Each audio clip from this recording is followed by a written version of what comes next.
Děkuji. Tak my jsme slyšeli hodně o rizicích, která jsou spojená s médii ve vztahu k předškolním dětem, ale my můžeme ta média využívat také pozitivně, můžeme využívat tu sílu, kterou média mají.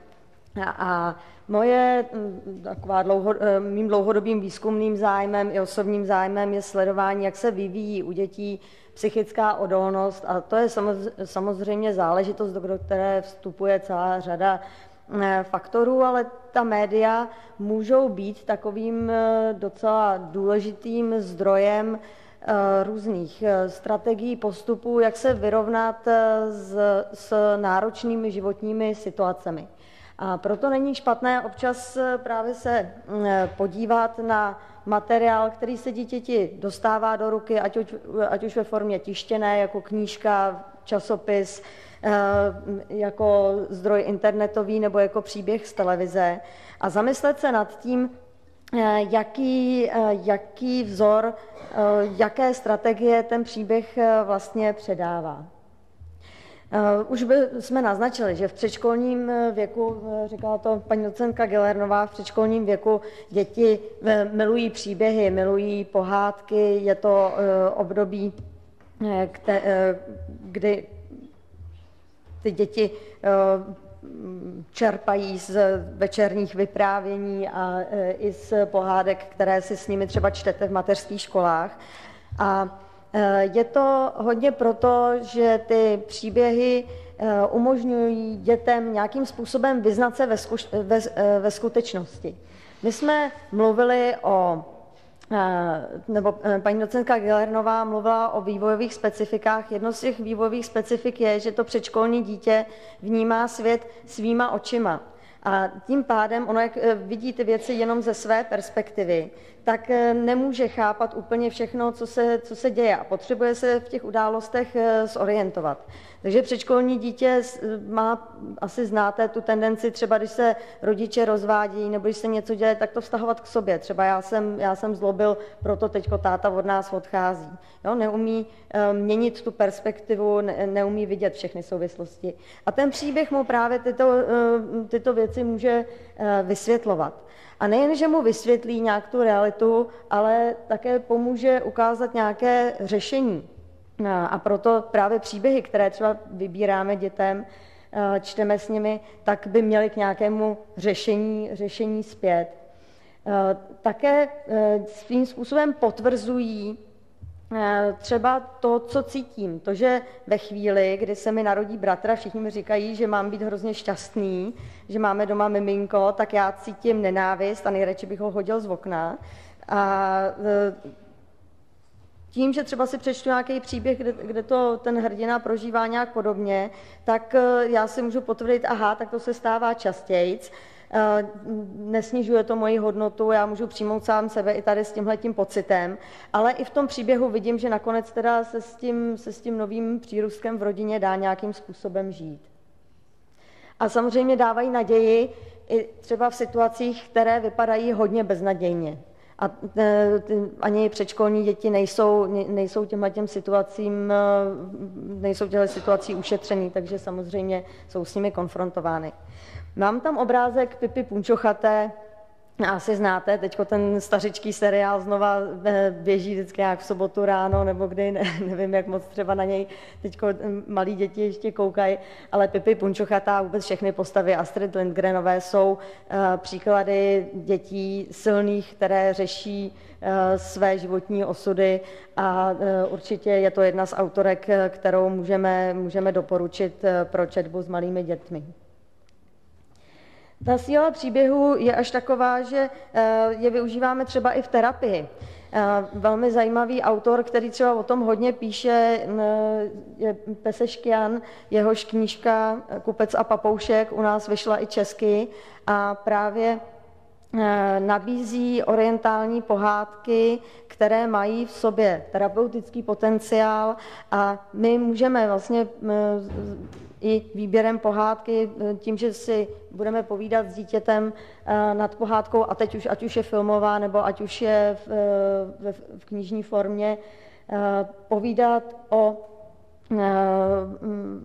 o o věcech, nebo může sloužit čistě ke sklidnění a k odvedení pozornosti třeba od tíživé životní situace. Tam je zase na obrázku Šehrezáda, která je uváděna, nebo ten příběh, ty pohádky 1001 noci jsou uváděny v tomto kontextu jako takový příklad terapie pohádkou, kdy ona tomu králi, který zjevně trpěl duševní nějakou poruchou, tak vyprávěla ty příběhy a tomu umožnilo potom navázat s ní normální vztah. Myslím, že jestli si to pamatuju správně, všechny předchozí ženy nechal setnout nebo zavraždit. Tím se dostáváme ke specifickému příběhu, kterým je pohádka. Pohádky samozřejmě, zase by to bylo téma, obsahují v sobě určité archetypy, určité vzorce, které fungují univerzálně i třeba napříč kulturami, ale zase, co je ten potenciál pohádky, je, že nám ukazuje ve většině případů, pokud to jsou podle těch pohádky, podle těch původních struktur, takže určité životní nesnáze jsou nevyhnutelné, že prostě patří k našemu životu a že se můžeme setkat s nespravedlností, že se můžeme setkat s nečekanými překážkami, ale že je určitá šance, když se těm věcem postavíme, tak že je šance se z toho dostat. Že vždycky ten hrdina má na výběr tu jednu cestu rovnou a tu cestu strmou a plnou kamení, a když si zvolí tu strmou a plnou kamení, tak to je většinou ta, která vede k tomu cíli. Takže to je to symbolické sdělení, že prostě ty věci se nedějou snadno.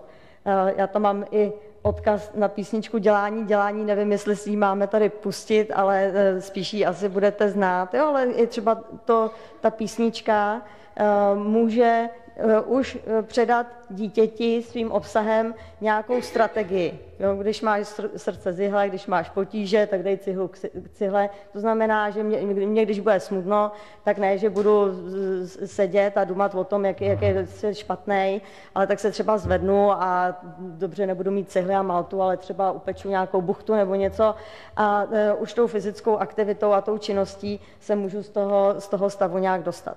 A to dítě tím, jak si zpívá tu písničku, tak do sebe, zatím ono to v tom předškolním věku nereflektuje vědomě, že tím získává nějakou životní strategii.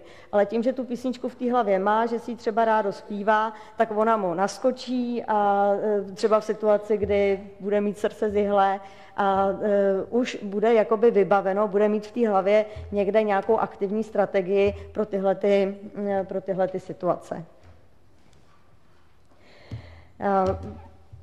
Vedle toho principu, že vlastně ten příběh, ať už je ve filmové podobě nebo v knižní, dává nějaká vysvětlení, dává nějakou strukturu, dává příklad nějakých myšlenkových pochodů, tak tady hodně funguje princip nápodoby.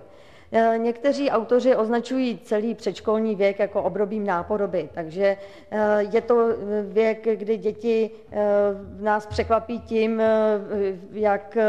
že uslyšíme nějakou svoji větu nebo že se chovají prostě nějakým způsobem, který třeba viděli u nás. Ty děti, a já tady mám na tom slajdu citát od Komenského z Informatoria školy mateřské, takže to víme už dlouho, ale možná ti, kteří se dostávají do pozice těch modelů, takže dostávají se do pozice osob, které jsou napodobovány, tak si to často neuvědomují třeba, jakým způsobem působí. Já jsem zrovna pracovala s jednou dětskou skupinkou v době, kdy frčela Topolánková jednička, jo, takže tam potom vysvětlit těm dětem, že Topolánková jednička je vlastně gesto, který se nemá moc ukazovat, tak bylo komplikované. A týká se to, nebo někteří se dívají nechápavě, pamatujete si, ne? Nebudu to gesto opakovat. A týká se to třeba chování sportovců, týká se to politiků, že tady narážíme na to, že děti malé vidí zprávy, vidí sportovní přenosy a ne vždycky tam je ten rodič, který řekne tohle je špatně, ale samozřejmě i ten rodič potom má trošku oslabenou pozici, protože on na jednu stranu vidí pána, který má nějakou autoritu, který má nějakou funkci větší než ten rodič a potom přemýšlí, že jo, říká, tak dobře, tak ten můj táta, který tady je, mi říká, že tohle to dělat nemám, ale teď já vidím, že tady tenhle ten člověk to dělá, on to může říkat. A proč já to nemůžu říkat, když on to může říkat? No, takže i když jsme v přímém kontaktu s dětma, tak si na ten vlastní vzor musíme dávat velmi pozor, protože když nám potom něco uklouzne, tak se to těžko vysvětluje nebo napravuje. Jak je to s působením médií na děti? Ve výzkumu je to velmi obtížné. Ty dlouhodobé důsledky se velmi těžko prokazují. My máme hodně výzkumu k bezprostřednímu působení, takže my víme, že když dětem předškolním pustíme agresivní film, že si potom hrajou víc agresivně. Když jim pustíme film, kde jsou nějaké konstruktivní strategie řešení konfliktů, tak bezprostředně potom, když si je natáčíme v herně, tak třeba volí konstruktivní strategie smířlivější, častěji než děti, které ten film neviděli. Ale bohužel velmi málo víme o tom trvalém působení. Já bych dala takový příklad jednoho projektu, který stojí za pozornost a začal jako televizní seriál, možná budete znát, Sezame, otevře se. On začal jako televizní seriál a v současné době má i webové stránky. Je to vlastně veliký projekt, kdy to byl vlastně první pořad v historii, který měl edukativní cíle, na jeho tvorbě se podíleli psychologové, pedagogové a vlastně měl sloužit k přípravě méně vzdělaných vrstev nebo dětí z těchto vrstev na školní docházku. A z tohoto pořadu se postupně stal fenomén, ke kterému se váže kolem 1000 vědeckých publikací, které prokazují efekty jednoznačné na té kognitivní úrovni, to znamená, že ty děti se tam naučí barvy, čísla, vztahy nahoře, dole, malý, velký a tak dále, ale i dopady třeba na sociální chování těch dětí, i když zase ty výzkumy jsou všechny, že to bylo bezprostředně. Já bych tady poprosila o ukázku, teď jestli si můžeme pustit, například. Je to teda v angličtině, ale ten seriál existuje i česky, ale teď jsem ho nenašla jakoby na žádném zdroji. Písnička, která se týká kooperace, by měla přijít. Jo, takže jak vysvětlit předškolním dětem, co je kooperace, co je spolupráce. Jo, a jestli se zadaří, tak uvidíme. Tady vidíte i právě webové stránky, kde je část s hrami, kde je část s videoklipy. A teď nevím, jestli bude možný i zvuk. Different birds with different points of view, but sometimes there's a job so big if we want to get it done, we've got to bring those birds together and all work as one, and that's cooperation. Co-op, co-op, cooperation. Co-op, co-op, cooperation. Tak já myslím, že to stačí na chvilku. Tam, jestli jste si všimli, tam vzadu byl obrovský nepořádek a oni ty postavičky tak potom kooperativně začnou ten obrovský nepořádek uklízet. No, takže je to přizpůsobené prostě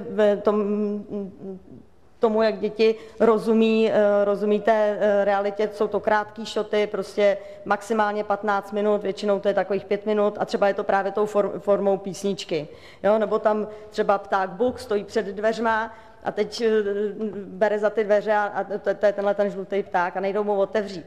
A teď mu říká, že se začne zlobit, že nejdou otevřít a zkouší to znova a znova a dupe nohou a je vzteklý, že mu nejdou otevřít. No a pak právě začne písnička, když máš problém, zkus se zamyslet a zkusit to jinak. Jo?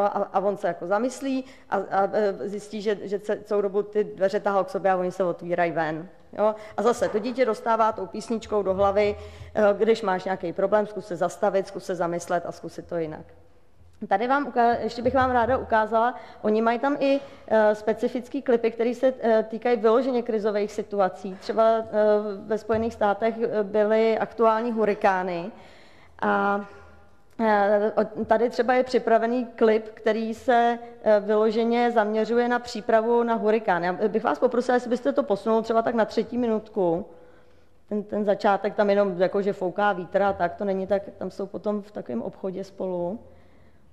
No, nebo klidně to nechte běžet takhle bez zvuku, já to možná okomentuji jenom obsah toho klipu, jo? Že tam potom vlastně následuje, že ty postavičky se všechny sejdou v místním obchodě, že sledujou televizi, kde teda je oznámený, že do té Sesame Street, že tam přijde ten hurikán a pak vlastně následujou už zase strategie, co všechno má člověk v případě hurikánu udělat. To znamená, ten majitel toho obchodu říká, já už jsem ten hurikán zažil, já tady mám všecko, co potřebujete, jo? Vemte si sebou vodu, vemte si sebou konzervy, schovejte se někam, kde to je bezpečný a hlavně celou dobu tam je jako vyjadřovaný, že je potřeba držet spolu, že mají všichni zachovat klid. Jo?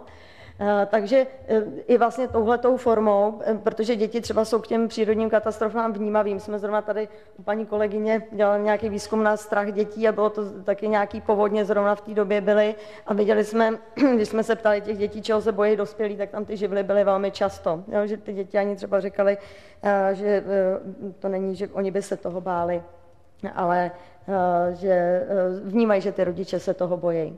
Dobrý, děkuju, stačí. Takže to je takový příklad, myslím, stránek, který můžete využívat bez nějakých rozpaků. Tady bych vám chtěla doporučit i 2 diplomové práce. Ty naše diplomové práce by měly být volně přístupné elektronickou cestou, kde obě ty studentky, myslím, velmi pěkným způsobem zpracovaly právě ty mediální vzory pro předškolní děti a ta druhá práce se týkala potom rovného vnímání, ta se zaměřila zase spíš na časopisy, takže to už je trošku jiná otázka, ale taky je to velmi zajímavá práce, protože ty děti samozřejmě vnímají i pestrost, různorodost, kterou jim nabízíme prostřednictvím mediálního materiálu. Tak a teď už jenom tak pro zajímavost třeba z toho, co tak běží na našich obrazovkách, ta Sezame otevři se, pokud vím, teďko bezprostředně neběží, ale jsou jiné seriály, které dětem nabídnout můžeme. Nám třeba v tom výzkumu se jako nejvíce nabitý těmi situacemi k řešení a který nabízí různé strategie, je Bořek Stavitel. Já, protože už jsem se taky trošku rozpovídala, tak teďko nebudu pouštět, ale asi znáte. Je to parta stavebních strojů pod vedením toho stavaře Bořka a jeho přítelkyně, kteří většinou řeší nějaký problém, vždycky se jako parta sjedou a řeknou, dokážem a jenom ten modrej nákladák říká, no snad, že jo, ale oni vždycky mu potom, jeden z nich je takový úzkostný, ale oni ho vždycky potom mu pomůžou nebo přesvědčí ho o tom řešení. Třeba Jája a Pája, to je český seriál, kde tam je ten řezník Krkovička, který většinou nějak ty kluky podvede a oni společně s tím dědou najdou nějakou cestu, jak s touhletou lidskou zlobou naložit, takže taky nabízí celou řadu situací zajímavých. Pat a Mat, oblíbené postavičky, tam se můžeme diskutovat o tom, jak to tam vždycky dopadne, ty jejich akce, ale ten optimismus a nadšení, se kterým do toho jdou, tak jsou příkladné. Tak a to by bylo z mé strany všechno, je to jenom taková krátká ochutnávka, ale doporučuji jako někdy se právě na ty pohádky podívat trošku těma očima, jestli ty postavy opravdu tam jednají aktivně vlastními silami, jestli jim tam třeba příliš nepomáhají kouzla. Jo? Mě třeba zaujalo, že ta původní verze Prince Bajaji vlastně má ještě takovou pointu, kterou ty moderní verze nemají, že ta liška nakonec Bajajovi řekne, že ty předměty vůbec kouzelný nebyly, že on to vlastně dokázal všechno vlastníma silama. Jo, přečtěte si Grima, jako takový to vydání jako podle Grimmů. A